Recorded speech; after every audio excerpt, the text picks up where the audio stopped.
What if I told you that while everyone's out there fighting over overpriced SUVs and crossovers, paying through the nose for something that looks like a refrigerator on wheels, there are 3 sedans sitting quietly in used car lots, practically begging to be noticed, and they are absolute gold mines. Yeah, hidden in plain sight, ignored, disrespected, criminally underrated. And here's the kicker. You've probably walked past one of these at a dealership and didn't even blink. Now, I know what you're thinking. Cheap sedan must be boring. Oh, buddy, so did I. Then I did the research, and let me tell you, my jaw hit the floor harder than a first-time driver hitting the brakes. So stick around, because by the end of this video, you're going to want to call your dealer and maybe apologize to every sedan you've ever ignored. Let's get into it. All right. Car number 1. And I need you to pay close attention here because this one genuinely makes me a little emotional. Not cry at a movie emotional, more like, why did nobody tell me about this emotional? Meet the Lexus GS. Now, before you scroll away thinking, oh, another old luxury sedan nobody cares about, just wait.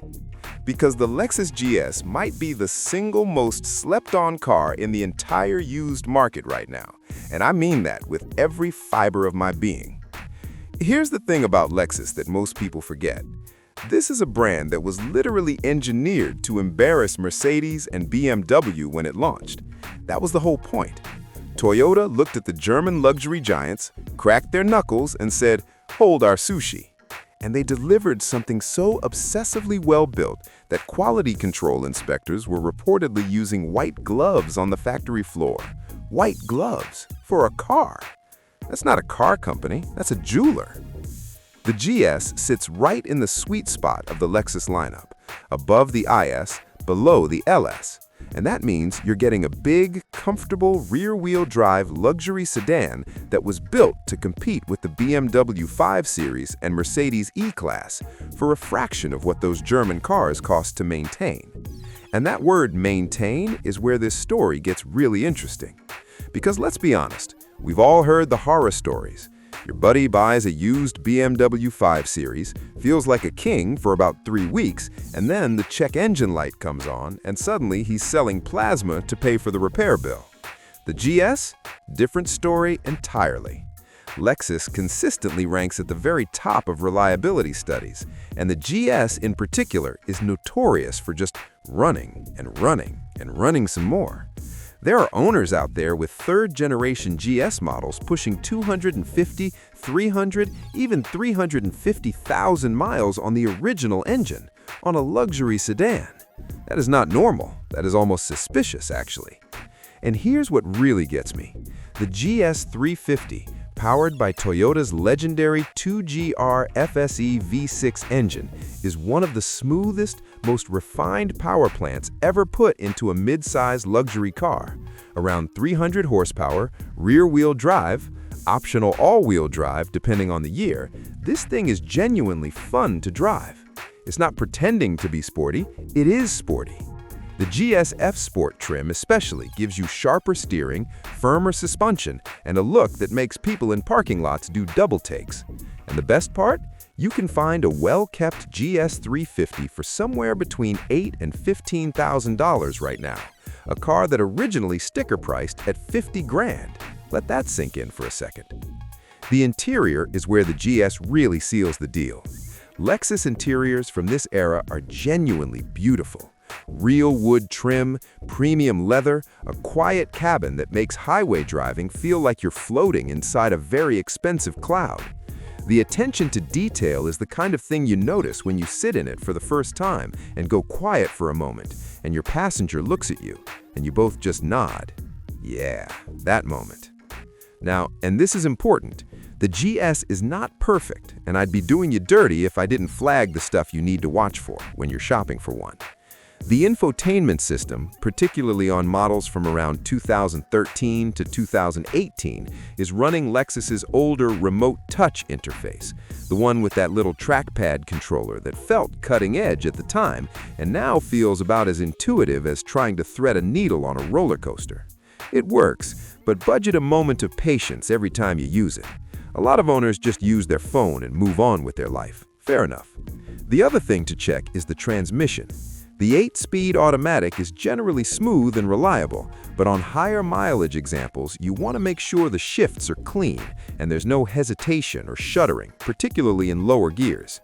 A pre-purchase inspection with a trusted mechanic is non-negotiable on any used luxury car, especially here. You want to verify there are no oil leaks from the valve covers, that the cooling system is in good shape, and that the suspension components haven't been neglected. Lexus parts are more affordable than German equivalents, but they're not free. Also worth knowing, if you're looking at a GS 460 or a GS 430 with the V8, factor in that the fuel costs are going to be noticeably higher. The V6 GS 350 is the sweet spot for most buyers. Power, efficiency, and reliability all in one package. But here's the bottom line on the Lexus GS. You are getting a car that was built with almost obsessive precision, powered by one of the most reliable engines in automotive history, wrapped in a genuinely luxurious package, and the market has been sleeping on it because it doesn't have a roundel on the hood or a three-pointed star. And that, my friend, is exactly why it's your opportunity. The people ignoring the GS are doing you a favor. Let them keep buying their expensive German headaches. You go get the GS. And speaking of cars that the market is completely undervaluing, our next pick might actually make you angry that more people don't talk about it, because this one has a story attached to it. Stay with me. Okay, I have to be honest with you for a second. When I first put the Toyota Camry on this list, a small part of me thought, is this too obvious? Like, am I cheating? Is putting a Camry on an underrated list like calling water underrated? And then I checked the used car market, and I looked at what people are actually buying, and I realized, no, this is not cheating. Because here's the wild truth. The Toyota Camry is simultaneously the most well-known sedan in the market and the most taken for granted. People know the name, they respect the name, and then they walk straight past it to go buy something flashier, something newer, something with a bigger badge. And 6 months later, they're Googling repair costs at midnight, wondering where their life went wrong. The Camry doesn't have that problem. The Camry is the solution. Let me paint you a picture. Imagine a car so dependable that taxi fleets, rideshare drivers, rental companies, and grandmothers with impeccable taste all independently arrived at the same conclusion. This is the one. That's not a coincidence. That's engineering. Toyota spent decades obsessively refining the Camry into something that borders on mechanical poetry. It's not exciting in the way a sports car is exciting. It's exciting in the way that your electricity never goes out and your internet never drops. You don't think about it, it just works. And when you've owned a car that doesn't just work, you understand exactly how romantic that actually is. Now, let's talk about why the Camry specifically is such a goldmine on the used market right now. We're talking about the 6th, 7th, and 8th generation models, roughly 2007 through to the early 2020s. And across all of those years, Toyota kept putting in some of the most bulletproof powertrains ever bolted under a hood. The 2.5-liter four-cylinder engine, particularly in the 2AR-FE configuration, is the kind of engine that engineers talk about in reverent tones. Smooth, efficient, and with basic maintenance, it will outlive your mortgage. The 3.5-liter V6 option takes everything up a notch. More grunt, more confidence on the highway, still extraordinarily reliable. And if you find a V6 Camry in good shape for under $12,000, you stop the car, you get out, and you shake the seller's hand before they change their mind. And here's something that doesn't get said enough. The Camry drives better than its reputation suggests. Particularly from the 2018 8th generation onward, Toyota completely redesigned the platform, and suddenly the Camry had proper handling, a more aggressive stance, and an interior that stopped looking like it was designed by someone who really liked beige. The XSE trim especially, dark trim, sport-tuned suspension, available V6, this is a car that genuinely surprises people. You hand someone the keys expecting them to shrug, and they come back with that look on their face. You know the look, the "okay, I get it now" look. The Camry Hybrid is also worth a serious mention here, and I feel like people criminally overlook it. Toyota's hybrid system in the Camry is not an afterthought slapped on for fuel economy bragging rights. It's deeply integrated. It's been refined over multiple generations, and it genuinely transforms the driving experience. Smooth, quiet, eerily effortless power delivery, and fuel economy numbers that make petrol prices feel significantly less personal. The hybrid battery? Incredibly durable. There are Camry hybrids out there with the original battery pack well past 200,000 miles. The fear of hybrid battery replacement on a Toyota product is largely unfounded, and that's a conversation worth having with anyone who tells you to avoid hybrids in the used market. Now, because I respect you, let's talk about what to actually watch for when you're shopping for a used Camry, because even the most reliable car in the world can be mistreated by a careless previous owner. On the four-cylinder models, particularly the 2007 to 2011 range, there were some known issues with oil consumption. Not catastrophic, but real. And if you're test driving one of these, check the oil level, check for any blue smoke on startup, and ask about the service history. An owner who stayed on top of oil changes is an owner who treated this car right. The 2009 to 2012 models also had some reported issues with the electric power steering feeling light and somewhat disconnected. Not a safety issue, but something that bothers certain drivers and is worth knowing before you fall in love with one on a test drive. On the V6 models, keep an ear out for any ticking from the engine.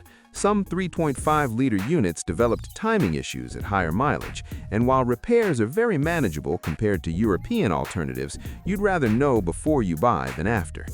And also, and I cannot stress this enough, check the transmission fluid on any Camry you're considering.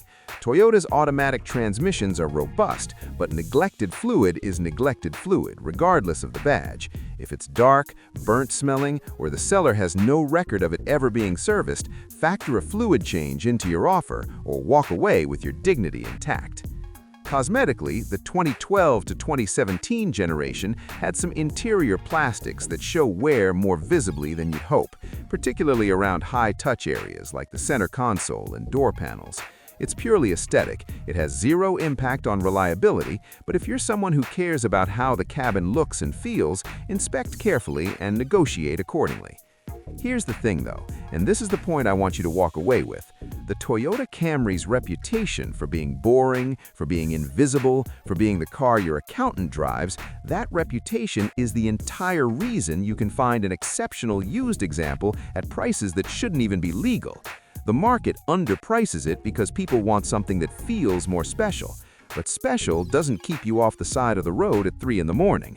Special doesn't get you 300,000 miles without a rebuild. The Camry does. This is not a compromise car. This is a smart person's car.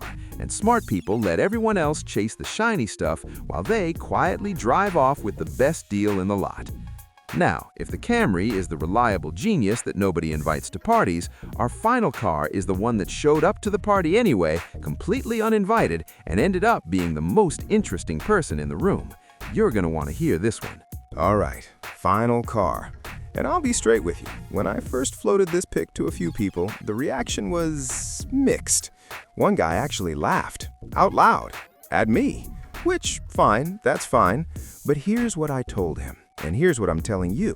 The people laughing at the Nissan Sentra are the same people paying way too much for way too little.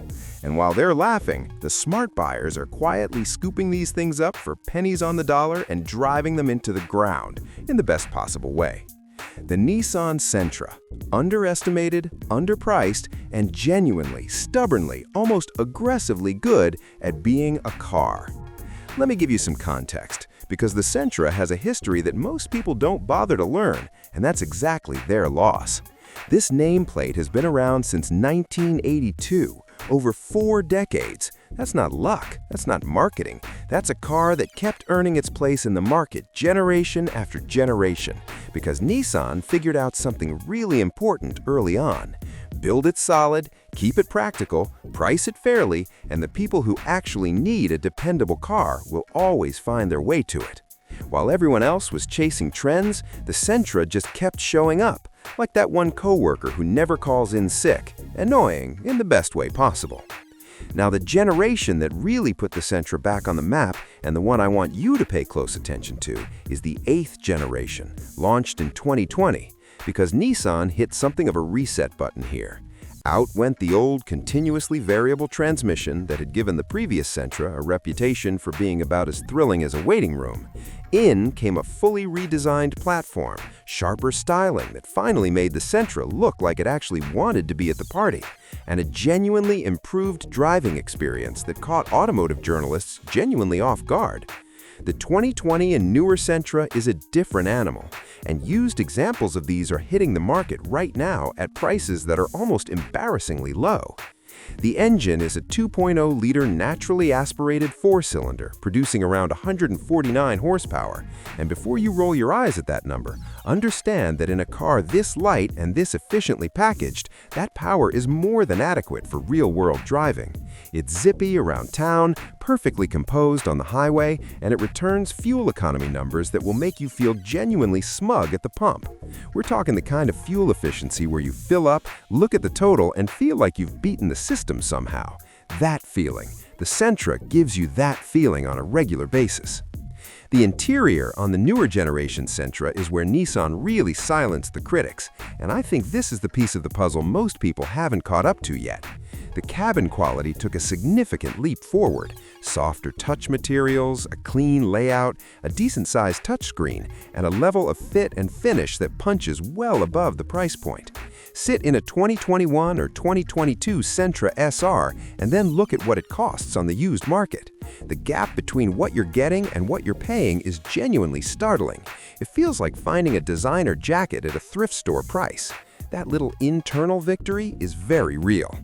Visibility is excellent, the back seat has more legroom than you'd expect from a compact, and the boot space is genuinely usable. Not the kind of boot where you can fit a gym bag and have to make peace with that. Actual, practical, human being boot space. These are the things that matter when you live with a car every single day, and Nissan nailed the daily driver brief almost completely. Reliability on the Sentra, particularly the newer generation, is holding up very well. Nissan's 2.0-liter MR20DD engine is proving to be a solid, low-drama unit with no major widespread issues flagged in early ownership data. Owners report smooth, trouble-free motoring with standard maintenance, and the parts and service ecosystem around Nissan means you're never going to be hunting for components or paying through the nose when something eventually does need attention. Because something always eventually needs attention. That's just cars. But with the Sentra, it's the manageable kind of attention, not the soul-destroying kind. Now, and you knew this part was coming, there are things you absolutely need to watch for when buying a used Sentra, because no car is immune to neglect, and no car review is complete without the real talk. If you're looking at a pre-2020 Sentra, the continuously variable transmission is the #1 thing to scrutinize. The older continuously variable units had documented reliability concerns at higher mileages, and if the transmission fluid was never serviced, which unfortunately many owners skipped because Nissan initially marketed it as sealed for life, which, spoiler alert, it is not, you could be walking into a costly problem. Always check for service records on the transmission specifically. If they don't exist, adjust your offer price or keep walking. On any generation, check the CVT or automatic for any shuddering, hesitation, or unusual noises under acceleration. A smooth, progressive pull from a stop is what you want. Anything that feels jerky or inconsistent deserves further investigation before money changes hands. Now, also worth noting, the pre-2020 Sentra's interior was a legitimate weak point, and if you're considering an older example, go in with realistic expectations. The materials were functional rather than impressive, and high-mileage cabins from that era can look tired. It's cosmetic, but it affects how much you enjoy sitting in the thing every day, and that matters. For the 2021 and newer Sentra specifically, it's still relatively early in the long-term reliability picture, so a pre-purchase inspection from a qualified mechanic is the move. Check for any suspension wear, look at the brake condition, make sure there are no oil leaks, and verify the electrical systems are all functioning correctly. The newer Sentra has more technology on board than its predecessors, and while it's been well received, you always want eyes on anything with screens and sensors before you commit. But here's where I land on the Nissan Sentra, and I want this to really stick with you. We live in a car market that has gone completely sideways. Prices are inflated, expectations are warped. People are paying crossover money for crossover headaches and convincing themselves it was a good decision because the thing sits a little higher off the ground. The Sentra exists in direct opposition to all of that. It's honest, it's practical, it's well-built, it's efficient, it's increasingly stylish, and you can buy a genuinely excellent used example for a price that would make any rational person feel like they just won something. You don't need the fancy badge, you don't need the Instagram-worthy grill. You need something that starts every morning, gets you where you're going, doesn't drain your bank account, and quietly makes your life better without making a fuss about it. The Nissan Sentra is exactly that car.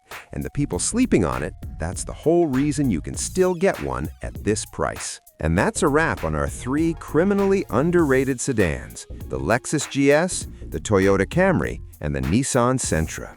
3 completely different cars, 3 completely different personalities, but all of them sharing one thing in common. They are worth every single penny, and the market hasn't fully caught up to that yet, which means right now, today is the window.